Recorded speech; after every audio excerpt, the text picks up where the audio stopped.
அப்படியே வைங்க. அப்படியே அவருக்கு என்ன ஒரு இப்பொழுது ஆம் ஆத்மி கட்சி எப்படி உருவாச்சு? மகாத்மா காந்தி அன்னைக்கே சொன்னார், 7 பாவங்களை பற்றி சொன்னார். கொள்கையற்ற அரசியல் பாவம் என்று அன்னைக்கு சொன்னார். இந்த கொள்கையற்ற அரசியலை நடத்தி கொண்டிருக்கக்கூடிய நமது இந்திய நாட்டில் ஒரு பாவ செயலை ஏற்படுத்திக் கொண்டிருக்கக்கூடிய ஒரு சூழ்நிலை ஒரு முடிவுக்கு கொண்டு வருவதற்காக ஆம் ஆத்மி கட்சி இன்னைக்கு தொடர்பு சின்னத்தை எடுத்து வந்திருக்கின்றனர். நிறைய பேர் பாத்தீங்கன்னா தொடர்பு சின்னம் அரசியல் என்பது ஒரு சாக்கடை என்பது ஆம் ஆத்மி கட்சியினுடைய நிர்வாகிகளுக்கு தெரிந்துவிட்டது. அப்ப அந்த அரசியல் என்பது சாக்கடையை சுத்தப்படுத்துவதற்கு ஒரு தகுதியான சின்னம் என்னவென்றால் விளக்கமாறு ஒன்று மட்டும்தான் இருக்க முடியும். ஆகையால் ஆம் ஆத்மி கட்சியின் சின்னமாக இருக்கக்கூடியது விளக்கமாறு இருக்க வேண்டும் என்று சொல்லி தேர்தல் ஆணையத்தில் விளக்கமாறு சின்னத்தை நாங்கள் கையில் எடுத்து இன்னைக்கு இந்தியா முழுவதும் தன்னலர்ச்சி மூலமாக இங்கே மதுரை மாவட்டத்தில் நாங்கள் ஒரு 5 பேர் இன்னைக்கு வந்து சேர்ந்து ஒரு புனித ஒரு பயணத்தை அரசியல் எதுவுமே நிறைவேற்றுவதற்காக நாங்கள் இங்கே வந்திருக்கின்றோம். அறப்போராட்டத்தை ஆரம்பித்திருக்கிறோம். இந்த அரசியல் என்பது எதற்காக உருவாக்கப்பட்டது என்றால் மக்களாகவே ஆட்சி நடத்தி கொள்ள வேண்டும் என்பதற்காகத்தான் அரசியல் உருவாக்கப்பட்டதே தவிர பணம் சம்பாதிப்பதற்கு கொள்ளையடிப்பதற்காக இந்த அரசியல் இல்லை.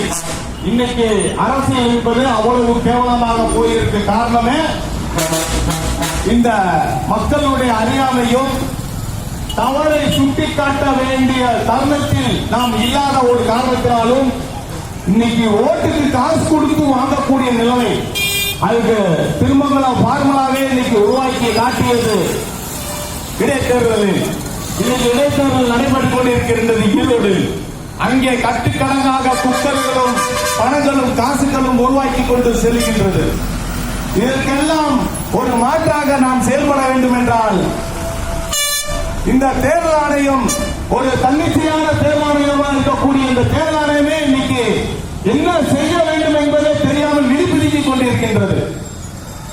எம்பி தேர்தல் முதல் சட்டமன்ற தேர்தல் முதல் பஞ்சாயத்து தேர்தல் வரைக்கும் பணபலமும் அதிகார துஷ்பிரயோகமும் அரசு ஊழியர்களும் அதிகாரிகளும் அலட்சிய போக்கும் இந்த தேர்தல் காலத்தில் நடைபெற்று வருவதன் காரணமாகத்தான் இன்னைக்கு ஜனநாயகம் என்பது ஒரு கேள்விக்குறியாகவே ஆகிவிட்டது. தேர்தல் ஆணையம் தன்னாட்சி அமைப்பு என்று சொல்லிக் கொண்டாலும் அதனுடைய அதிகாரங்கள் என்பது ஆளும் கட்சிகளின் கையில் பிடியில் சிக்கி இன்னைக்கு தேர்தல் ஆணையம் சின்ன பின்னமாக இருக்கின்றது. இதற்கெல்லாம் முடிவு கட்டுவதற்கு எங்களை மாதிரி சமூக ஆர்வலர்களும் ஆம் ஆத்மி கட்சியின் தொண்டர்களாகத்தான் வருகாலத்தில் இதை மீட்டெடுக்க முடியும். ஜனநாயகத்தை மலர வேண்டும் என்றால் நம்ம தலைவர் அரவிந்த் கெஜ்ரிவால் சொல்லிட்டாங்க, அரசியலே வேண்டாம், பொது வாழ்க்கையே வேண்டாம், வெளியே நடக்கக்கூடிய நல்லது கெட்டதெல்லாம் தெரிய வேண்டாம் என்று வீட்டுக்குள்ளே குழந்தைகளை கூட்டி வைத்துக் கொண்டோம். இளைஞர்களும் மக்களும் யார் ஆண்டா என்ன நம்மளுக்கு தேவையில்லை என்று நம்ம வேலையை பார்ப்போம் என்று ஒதுங்கிக் கொண்டு சென்றால் இந்த ஜனநாயகம் என்பது மலராது. ஏதாவது அரசியல் கட்சியில் நீங்கள் சேருங்கள், அரசியல் கட்சியில் சேர்ந்து பயணிங்கள்.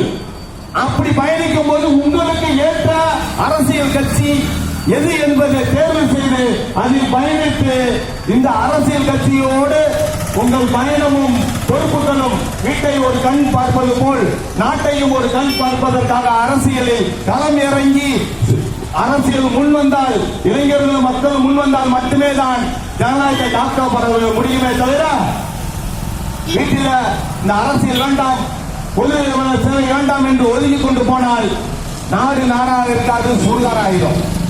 இன்னைக்கு நம்மளுக்கு சுதந்திரம் வாங்குவதற்கு மகாத்மா காந்தி தாத்தா அவர்கள் ஒரு வழியில் அகிம்சை வழி போராட்டத்தை கையில் எடுத்து உலகத்துக்கு அகிம்சை எவ்வளவு வலிமையானது என்பதை நிரூபித்து காட்டி இன்னைக்கு மகாத்மா காந்தியினுடைய தாத்தாவுடைய செயல்பாடுகளை எல்லாம் மறந்ததின் விளைவாகத்தான் இன்னைக்கு நாம் பெரும் பாவத்திற்கும் துன்பத்திற்கும் ஆளாகி வருகின்றோம்.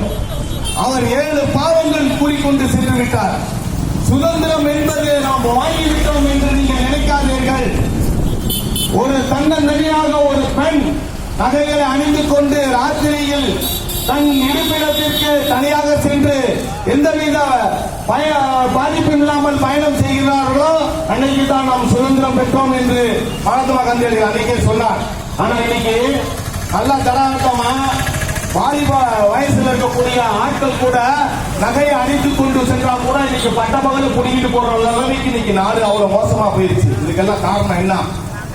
அன்பும் சகிப்பு தன்மையும் தியாக உணர்வும் சேவை மனப்பான்மையும் இல்லாத ஒரு காரணத்தினாலதான் இன்னைக்கு நம்ம நாடு அவ்வளவு தூரம் போய்கிட்டு இருக்கு. லஞ்சம் ஊழல் பெருகிட்டே இருக்கு. லஞ்சம் வாங்க தெரியவில்லை என்றால் குறைக்க தெரியாதவன் என்று சொல்ல அளவுக்கு இன்னைக்கு அரசு ஊழியர்களையும் அரசியல்வாதியின் கையில் நிலவுகின்றது. இதுக்கெல்லாம் முற்றுப்புள்ளி வைக்கத்தான் ஆம் ஆத்மி கட்சி டெல்லியில் துவங்கி பஞ்சாபில் நடைபெற்று இன்று படிப்படியாக இந்தியா முழுவதும் ஆம் ஆத்மி கட்சி வந்து கொண்டே இருக்கின்றது. இதில் நாங்கள் தன்னலமற்ற சேவையாக நாங்கள் கட்சியில் ஆம் ஆத்மி கட்சி என்று செயல்பட்டு வருகின்றோம். ஆம் ஆத்மி கட்சி என்பது இந்திக்கார கட்சி அவங்க பேசிக்கிட்டாங்க. எங்க கட்சியை வளரணும் பல இடங்களில் இன்னர்கள் வந்து கொண்டுதான் இருக்கின்றது. அதற்கெல்லாம் மாற்றாக ஆம் ஆத்மி கட்சியை உண்மையாக உள்ளுணர்வாக உணர்ந்து கட்சி எப்படி செயல்படுகின்றது, கட்சியின் கொள்கை என்ன, கட்சி கொள்கை என்ன சொல்லுகின்றது, லஞ்சம் ஊழல் தன்னலமற்ற சேவை தன்னாட்சி, இது ஆம் ஆத்மி கட்சியினுடையது. தன்னாட்சி என்பது ஒரு பகுதியாக இருக்கின்றது. நீங்க நெட்ல போட்டு சர்ச் பண்ணி பார்த்தீங்கன்னா தெரியும். அன்னைக்கு மகாத்மா காந்தி அடிகள் சொன்னார், ஒவ்வொரு கிராமமும் தன்னாட்சி முறையில் தற்சார்பு முறையில் செயல்பட வேண்டும், அப்பொழுதுதான் நாம் சுதந்திரம் பெறுவதாக அர்த்தம். ஒவ்வொரு கிராமமும் நாட்டின் முதுகெலும் என்று சொன்னார். ஆனா இன்னைக்கு ஒரு கிராமம் குடிதண்ணிக்கு கூட எங்கிருந்து வருது? வயது கூட்டல் குடிநீர் திட்டம் இந்த திருமங்கலம் திருமங்கலம் நகராட்சிக்கு வந்துருக்கு. எங்கிருந்து? காவிரி ஆறு எங்க இருக்கு? திருச்சி பக்கத்துல அங்க இருக்கு. அங்க இருந்து குடிக்க தண்ணிய திருமங்கலம் பகுதிக்கு குளம் கொண்டுட்டு வராங்க.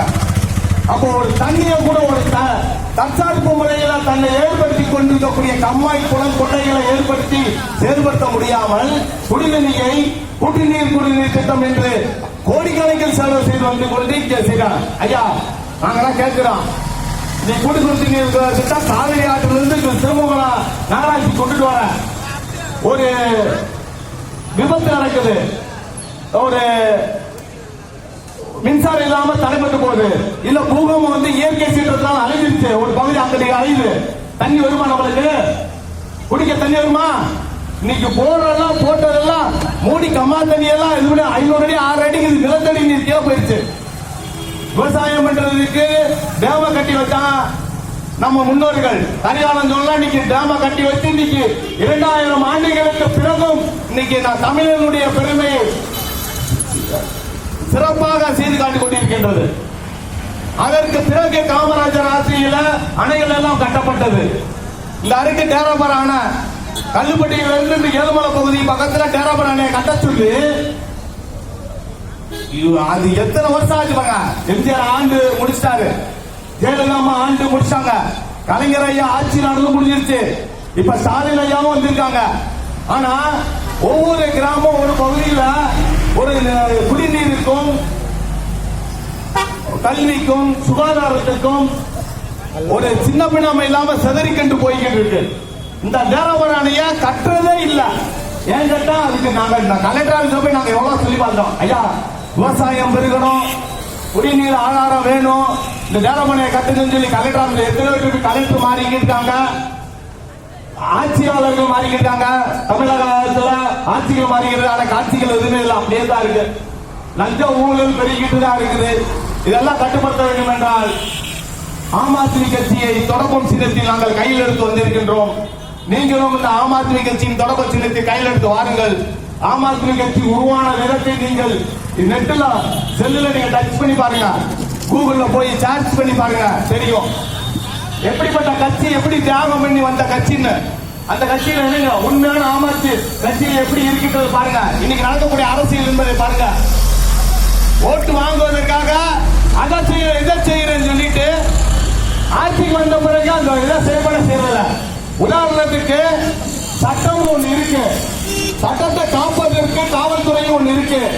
அந்த காவல்துறையை ஒழுங்குபடுத்தி கரெக்டாக குற்றம் செய்தவர்களை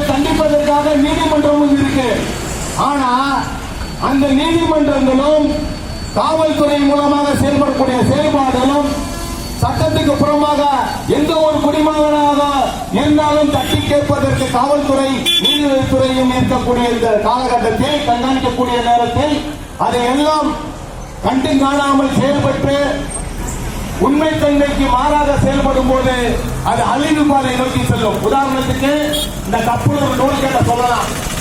கப்பலூர் டோல்கேட்டை அடக்க சொல்லி நாங்கள் கத்தா கத்தி போராட்டம் பண்ணி இந்த திருமங்கலம் கப்பலூர் கோட்டை மாற்ற சொல்லி இங்க இருக்கிற மந்திரியா இருந்தவர் கூட அதை போய்